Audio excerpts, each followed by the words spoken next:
साधने षट द्रव्य गुण परिताय और माणिका जड़ कर्म चेतन बंदिका और कर्म के अवसान का कह कर स्वरूप यथार्थ जग का जो किया उपकार है उसके लिए जिन वाणी माँ को वंदना शत बार है वंदना शत बार।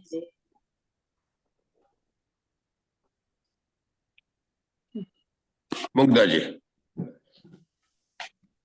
सिद्धादमला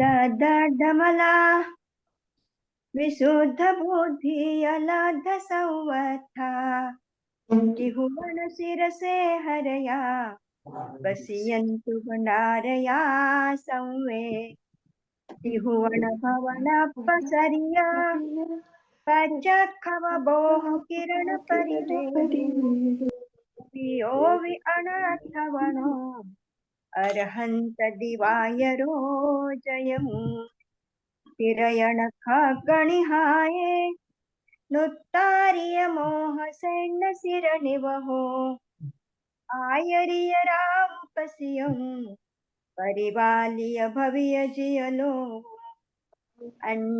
अन्नानयंधयारे अनोर पारे भमंत भवियाणम उज्जो ओजेयिको पसियन्तु सया उवज्जाया संधारिय शीलहरा उत्तारिय चिरपमाद दुःशीलभरा साहू जयन्तु संवे छोरा गलिय भया यमुधर सेनाहो जैन महाकम्म पयडि पाहुड सेनो बुद्धि सिरेणु धरियो उपयंत सन अरहंत भाषयतम गणहर देवे हि गंतियम सम्मम प्रणमामि भक्ति जुतो सुदनान महो वही शीर्षां पयाणी सुबार कोड़ि सैन सुलख तिरासी अजुति भरेण सहस 58 पंचवियाणी सयापण मामी जिणिंदवाणी। द्वादशांश जनवाणी के 112 करोड़ 83,58,005 पदों को मैं हाथ जोड़कर नमस्कार करता हूँ। तीर्थंकर उद्देश्यताय नमो नमः। रत्नत्रय धारक आचार्य उपाध्याय साधु परमेष्टिभ्यो नमो नमः। षटखंडागम के प्रथम खंड जीव स्थान उसकी धवला टीकक में पुस्तक नंबर 4 में जो कालानुगम है उस कालानुगम में इंद्रिय मार्गणा का अंतिम प्रकरण मतलब पंचेंद्रिय जीवों के बारे में काल का हमारे यहाँ पर सूत्र नंबर 134 से आज का स्वाध्याय प्रारंभ होने जा रहा है। उसके पूर्व राजेश भैया कालानुगम का मंगलाचरण करेंगे। आपके पास पुस्तक है राजेश भैया? हाँ जी है पंडित। कालानुगम का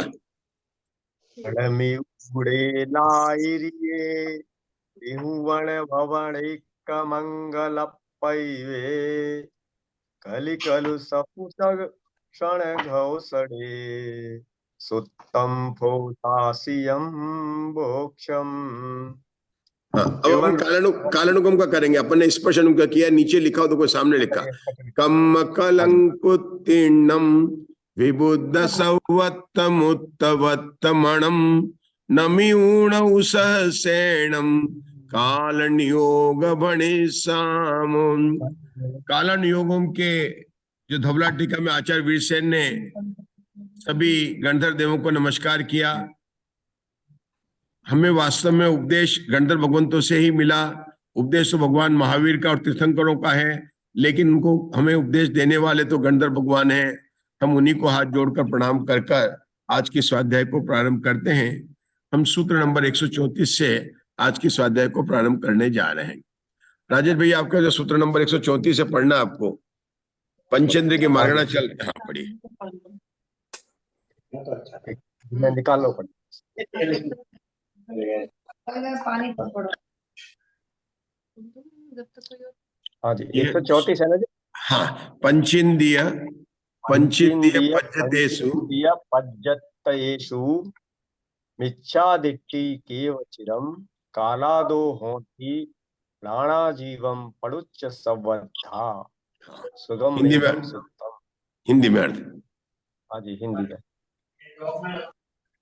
पंचेंद्रिय और पंचेंद्रिय पर्याप्तकों में मिथ्या दृष्टि जीव कितने काल तक होते हैं?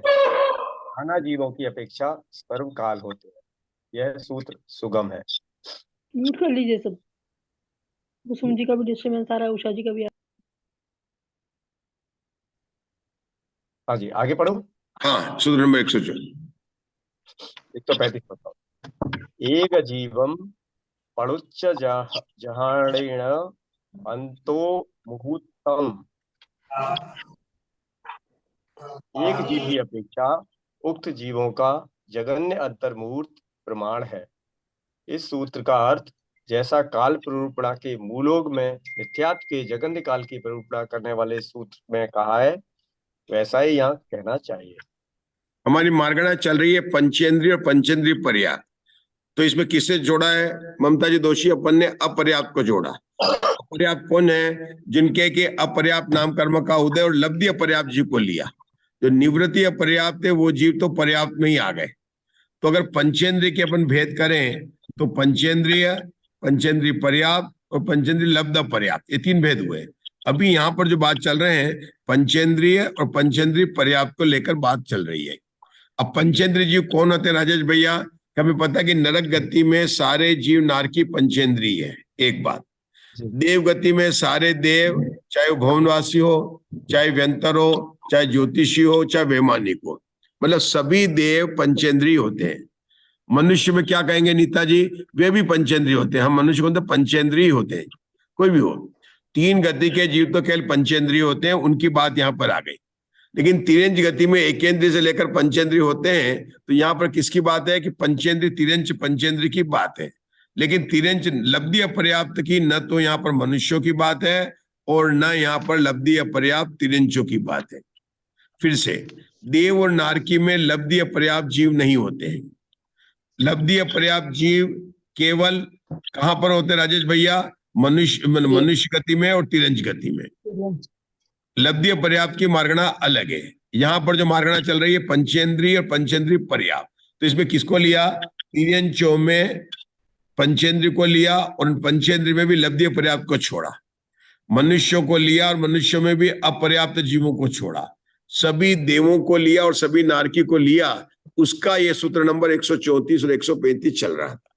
134 में राजेश भाई ने सबसे पढ़ा तो उन्होंने बोला उन जीवों का काल सर्वकाल है। जहां पर सर्वकाल कहते हैं राजेश भैया, तो वहां क्या मतलब होता है? कि उस मार्गणा में हमेशा जीव पाए ही जाते हैं, इसलिए उसका काल सर्वकाल है। बंबई कब खुली हुई है? कि सर्वकाल, कभी बंद नहीं होती है। रोड पर जब देखो रात में कोई ना कोई गाड़ी दिखाई देती है। तो सर्वकाल मतलब कोई ना कोई जीव वहां पर रहता ही है। ये बात अपन ने बता दी। अब 135 सूत्र में क्या बताते हैं? हमें पता है कौन सा प्रकरण चल रहा है आशा बहन? काल अनुगम का चल रहा है। काल अनुगम में एक जीव की अपेक्षा से करेंगे, नाना जीव की अपेक्षा से करेंगे। क्योंकि नाना जीव के करने के बाद में एक जीव की अपेक्षा जगन्य काल भी बताएंगे और उत्कृष्ट काल बताएंगे। क्या बताया आशा बहन? जगन्य काल एक जीव की अपेक्षा से अंतर्मुहूर्त। अब प्रश्न प्रीति जी से है कि यहाँ पर शुद्ध भाव ग्रहण क्यों नहीं कहा? क्योंकि यहाँ लब्धि क्योंकि पंचेंद्रिय पर्याप्त का ना, पंचेंद्रिय सामान्य कह रहे हैं। पंचेंद्रिय का सामान्य लिया तो उसमें सभी आ गए, लब्ध पर्याप्त वगैरह सब आ गए। अगर पंचेंद्रिय सामान्य का पंचेंद्रिय पर्याप्त कहा तो लब्ध पर्याप्त निकाल देंगे। तो यहाँ पर क्या कहना, क्यों शुद्ध भाव ग्रहण क्यों नहीं कहा? क्योंकि लब्धि अपर्याप्त है। पर्याप्त है ना सब। जिससे पूछा जाए वही हाथ जोड़कर रिक्वेस्ट बोले, क्योंकि ये लोग सब, उससे मैंने आशा बहन से पूछ रहा हूं, वही बोले। अपन अच्छी तरह से मिलकर स्वाध्याय कर रहे हैं। थोड़ा सा उसमें क्या होता है कि बाद में जब हम सुनते हैं ना, तो ये बातें जैसे आप अन्य जगह देखिए, आप लोग जाके वहां पर बीच में जिसका नंबर आता वही बोलता है, और जिनवाणी तो सबके लिए बराबर है ना। तो वही अपन डिसिप्लिन रखें। हाँ आशा बहन, हम क्या बात कर रहे हैं? हम यहाँ पर बात कर रहे हैं, म्यूट कर लीजिए। हम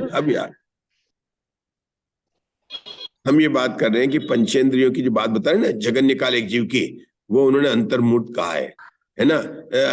लेकिन हर जगह जब जगन्य काल आता है और वहां पर सामान्य की बात करते हैं तो शुद्ध भाव ग्रहण लेते हैं, तो शुद्ध भाव क्यों नहीं लिया? उषा जी आप बताएंगे, केकरा वाले जिससे पूछ रहा के करके बोले। क्योंकि उषा जी पहले बताता हूँ, उषा जी को इसका आंसर पता है, इसका उत्तर पता है। आपने जब पहले दिन शुरू की थी ना, पहले आपने वो बताया।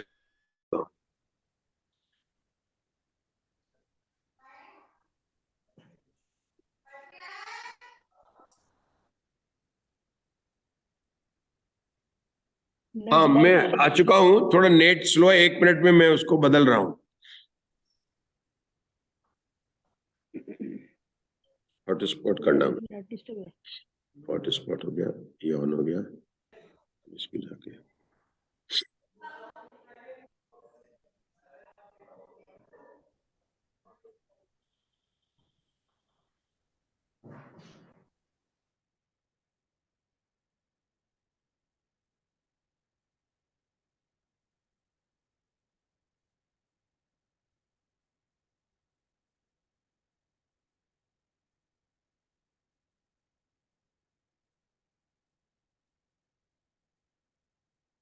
क्यों नहीं आ रहा इसमें?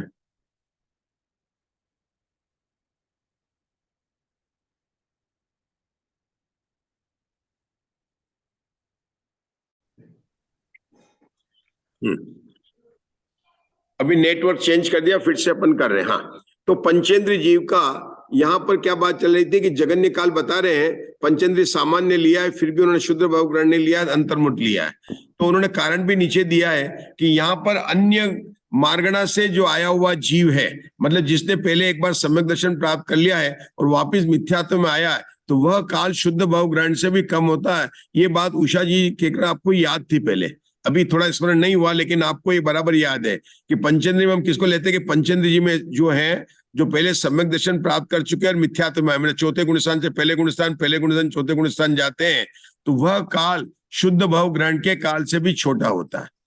आशा भाई ये याद रखने का, क्या याद रखने का है, क्या बताएंगे मुग्धा जी? पहले इसलिए आया ये कि कोई जीव पांचवें गुण स्थान से या चौथे से या तीसरे से आता है, फिर मिथ्यात्व में आके फिर वो चला जाता है, तो उसका क्षुद्र भाव ग्रहण परिणाम बताया था। और मैंने प्रीति जी का और मधु जी का उदाहरण लेकर क्या समझाया था कि वो कहीं मंदिर जाते हैं और मंदिर में वापस जिस मैंने उदाहरण भी दिया था आप लोगों को, और आपको उदाहरण याद भी आना चाहिए कि मतलब अपन एक गांव में मंदिर दर्शन करके आए हैं, फिर दूसरी बार में जब जाए तो अपन जल्दी पहुंच जाते हैं, और अगर नहीं गए हो, नया हो तो थोड़ा टाइम लगता, पूछने में टाइम लगता है। इतना सरल उदाहरण याद रखने के लिए है कि ये ऐसा है, कितनी समझे? ठीक है ना, तो ये याद रखेंगे आप लोग सब। क्या बताया अशोका जी, आपको तो याद रहना ही चाहिए, वैसे भी आप रखते ही हैं। नीता जी आपको याद हुआ? यहाँ पर अपन ने क्या क्या बातें नहीं जानी है, जो बुद्ध ने बोला कि जो हम समझते थे कि शुद्ध भाव ग्रहण सबसे छोटा काल का होता है, लेकिन राजेश भैया ये बोला है कि जब हम एक गुणस्थान का काल घटा, या किसी अगर मिथ्यात्व की बात करें, पंचेंद्रिय में जो भी सूत्र आपने पढ़ा राजेश भैया 134 135, किसकी बात चल रही है? मिथ्यात्व का, मतलब मिथ्या दृष्टि गुणस्थान की बात चल रही है। तो जब मिथ्यात्व का काल घटाएं तो वो क्या होगा, अन्य मार्गणा से, मतलब चौथा गुणस्थान से अगर इसमें आया तो वापिस तुरंत जल्दी जा सकता है। तो ये जाने का काल जो शुद्ध भाव ग्रहण के काल से भी छोटा है, ये बात अपने को केवल यहाँ पर स्वाध्याय से पता चली है। दूसरी बात क्या पता चली थी कल राजुल जी? ये चला था कि शुद्ध ब्रह्मगण का काल से दर्शनोपयोग आदि कई काल जो है बहुत छोटे होते हैं। और क्या विषय पता था कि सूक्ष्म सांप्राय का जो काल है ना, उससे भी बड़ा जो काल जो शुद्ध भाव ग्रहण का है। तो हम यहाँ पर ये बात भी ध्यान रखते हैं कि हम जो शुद्ध भाव ग्रहण किसे कहा था? शुद्ध भाव ग्रहण नीता जी, एक श्वास में जो 18 बार मरता है, ऐसा लब्ध पर्याप्त जीव, उसका काल जो एक कितना करता है? 66,336 करता है। एक मुहूर्त है शायद, एक मुहूर्त के अंदर 66,336 करता है, और जो भाव करता है लगा सावरे करे, उसके काल से भी छोटा काल किसका है?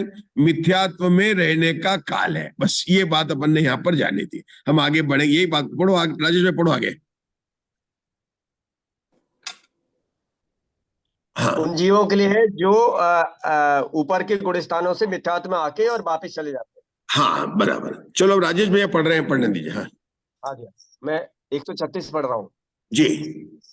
उक्कसेण सागरो बम सहस्त्राणि पुब्बकोड़ी उदत्तेणभयाणि सागरो बम सद उदत्तम। हिंदी में फिर से उक्त पढ़ना जीवों का पड़ेगा। उत्कृष्ट काल पूर्व कोटि पृथकत्व से अधिक सागरोपम सहस्त्र और सागरोपम सत पृथकत्व प्रमाण है। यहाँ पर काल ऐसा के दो उद्देश्य बोला है, काल के बताने दो वाले हैं। उक्त जीवों का, उक्त जीवों का अर्थ क्या मतलब हुआ? पंचेंद्रिय और पंचेंद्रिय पर्याप्त जीवों का, जिसकी कि अपन सूत्र नंबर 134 और 135 में बात कर चुके हैं। उनके नाना जीव की बात की, एक जीव की जगह निकाल के, ये तो अर्थ हुआ उक्त जीवों का। अब आगे शब्द क्या लगा? उत्कृष्ट काल, मतलब इन मार्गणाओं में अधिक से अधिक रहने का काल। तो वो काल किसका? दो प्रकार के बताया जा रहा है। किस प्रकार से? एक जीव की अपेक्षा बताया, कोई एक जीव है इन मार्गणाओं में, मतलब पंचेंद्रिय और पंचेंद्रिय पर्याप्त। जब पंचेंद्रिय कहा तो वो अपर्याप्त भी हो सकता है, लेकिन जब पंचेंद्रिय पर्याप्त कहा तो नारकी देव तिर्यन चेत हो सकता है, लेकिन पर्याप्त के भव को ही ग्रहण करेगा। उसका काल कितना बताया? सागरोपम सहस्त्र। क्या इतना ही बताया कि नहीं? उस सागरोपम सहस्त्र में पूर्व कोटि पृथकत्व और जोड़ना। क्या लिखा? पूर्व कोटि पृथकत्व से अगिर सागरोपम सस। सागरोपम कहो राजेश भैया, सागर। जैसे नारकियों की आयु कितनी होती है? 33 सागर, 1 सागर, 7 सागर, अपन बोलते हैं ना 10 सागर। अलग अलग नरकों की अलग अलग है, स्वर्गों की भी अलग है। 2 सागर, 7 सागर, 10 सागर, 22 सागर, 16 स्वर्ग की, ऐसे अलग अलग सागर है, तो उसको बोलते हैं सागर। सागरोपम क्या लगा? उपमा, उपमा है इसलिए सागर। लेकिन कितना? सहस्त्र। सहस्त्र किसको कहते हैं? 1000 को, मतलब 1000 सागर। क्या केवल 1000 सागर है? नहीं, कितना है? पूर्व कोटि पृथकत्व से अधिक।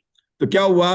अब यहाँ पर सागरोपम सहस्त्र 1000 सागर से अधिक पूर्व कोटि पृथकत्व। मान लो पूर्व कोटि की संख्या मान ली 10, पूर्व कोटि पृथकत्व की संख्या मान ली 4, मान ली तो 4 पूर्व कोटि अधिक 1000 सागरोपम। ये किसका हुआ? पंचेंद्रिय सामान्य का, पंचेंद्रिय। लेकिन अगर पर्याप्त है तो सागरोपम शत पृथकत्व, वहां पर 1000 सागर से अधिक था, यहाँ पर कुछ 100 सागर, शत को कहते हैं 100 सागर।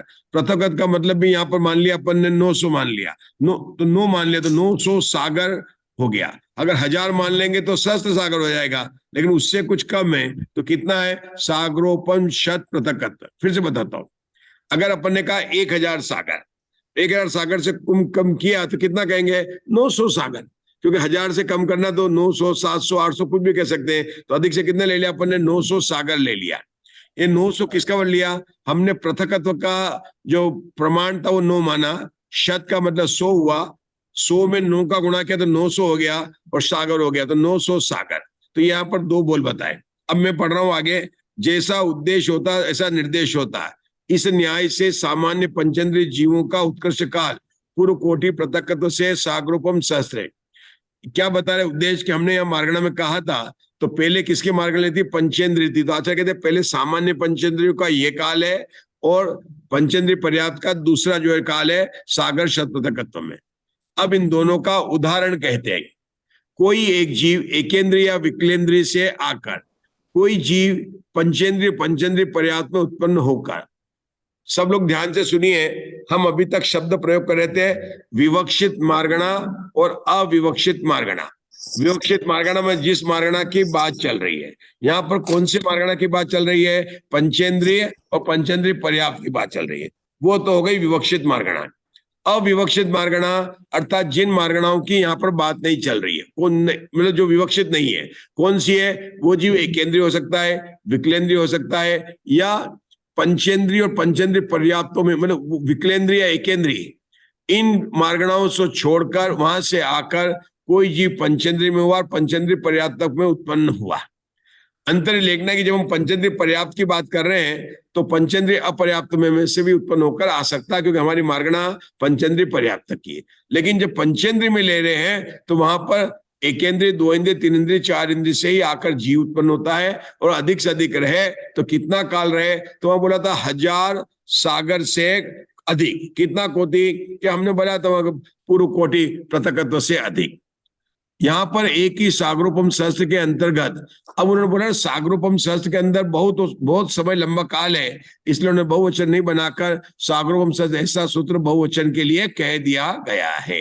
कल हमने उसका उदाहरण दिया था कि जैसे पर्वत पर बहुत सारे मोर नाच रहे हैं, तो हमने कहते मोरा नाच रहे, बहुत मोर ही नाचते हैं, है ना, एक वजह बहुवचन प्रयोग होता है।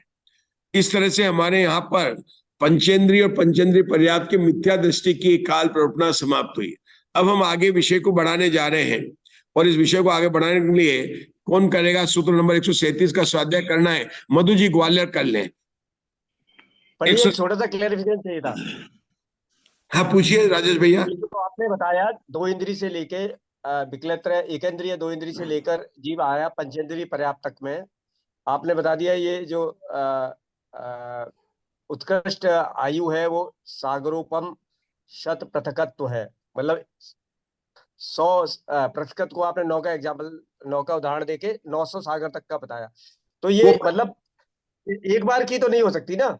नहीं, एक बार की नहीं।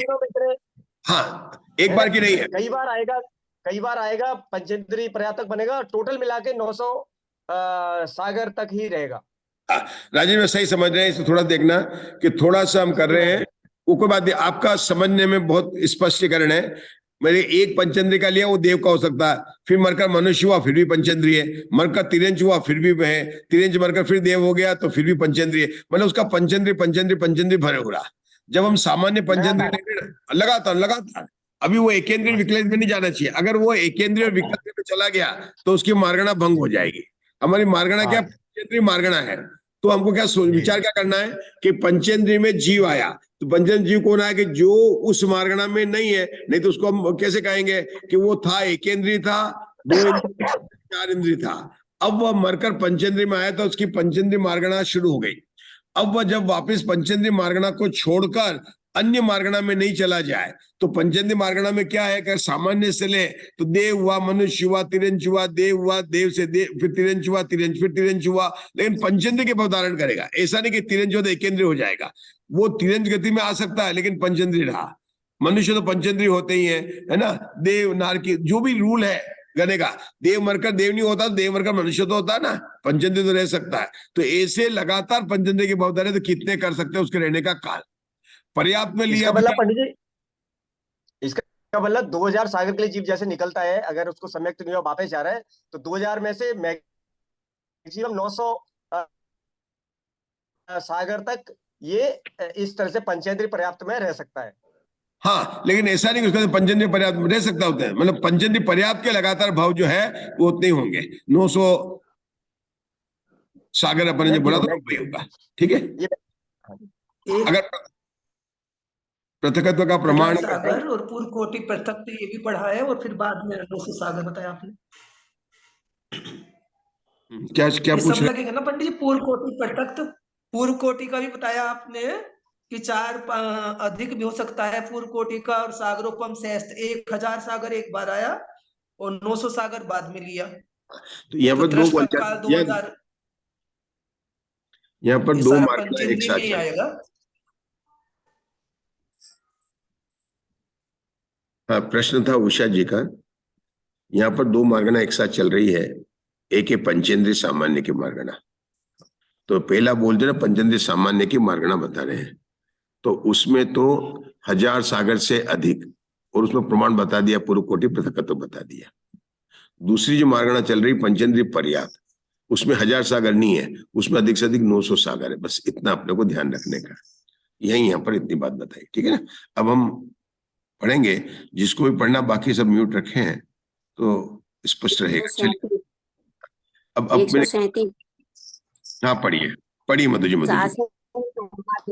बहुड़ी जाव अयो केवलीति ओघम, सासाधन सम्यक दृष्टि से लेकर अयोग केवली गुणस्थान तक के जीवों का काल ओक के समान है, क्योंकि ओक प्ररूपणा से नाना और एक जीव संबंधी सासादनादि गुणस्थानों के कालों में भेद का अभाव है। तो इस सासादादि गुणस्थान में कौन कौन से गुणस्थान लेने हैं? मंजुला जी बता रहे हैं। मैं मंजुला आपको नहीं पूछा मधु जी, मंजुला जी को पूछा। सासादान आदि गुणस्थान कितने हैं, कौन से लेने हैं? 2 से लेकर अयोग केवली तक लेना है, और उसमें मतलब उसको छोड़ेंगे, हाँ, अयोग केवली को छोड़ेंगे शायद। 13 गुणस्थान आ गए, 13 गुणस्थान हो अयोग गए। केवली को छोड़ेंगे। यद्यपि अयोग केवली का 14 गुणस्थान है, लेकिन कुल गुणस्थान की संख्या 13 है, क्योंकि मिथ्यात्व 13 गुणस्थान है। नहीं लिया। ठीक है ना? हाँ, ममता जोशी, मिथ्यात्व गुणस्थान को क्यों नहीं लिया? क्योंकि उसका काल पहले बता चुके, 134, 135, 136 सूत्रों में पहले बता चुके हैं, और आप जो पंचेंद्री का ले लिया, तो पंचेंद्री में 2 से 14 लिए, तो इसका मतलब क्या हुआ आशा बहन? क्या मतलब हुआ कि पंचेंद्री में 14 गुणस्थान होते हैं? कितने होते हैं? 14 गुणस्थान होते हैं। तो पंचेंद्री में 14 गुणस्थान होते हैं, और तिरंज पंचेंद्री है कि नहीं है? ये जी ऊपर से तो क्या यहाँ तिरंज को 14 गुणस्थान होंगे?